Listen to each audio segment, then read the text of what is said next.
All right, let's get into this really heated fight between federal and local authorities up in Minnesota. It all kicked off with one pretty tense incident that just blew up into this huge public debate. So, what happened? Protesters walked into a St. Paul church right in the middle of a service. And right away, you see two totally different stories. Was it peaceful or something else entirely?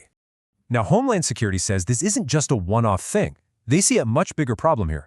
They're saying ICE detainers are being ignored and federal officers are actually being assaulted on the job. And a former ICE director? He thinks the rhetoric from local leaders is just adding fuel to the fire. But, critics say the real problem isn't cooperation, it's ICE itself.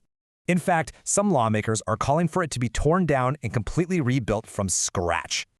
They've even called it a goon squad, arguing it should be focused only on actual criminals.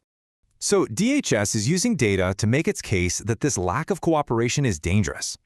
Just look at the difference. Florida cooperates, way more arrests. Minnesota doesn't, far fewer.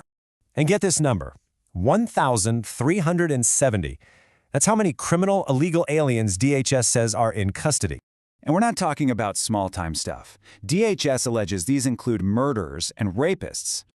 Okay, 70%. This number is key to understanding their whole argument about who ICE really arrests.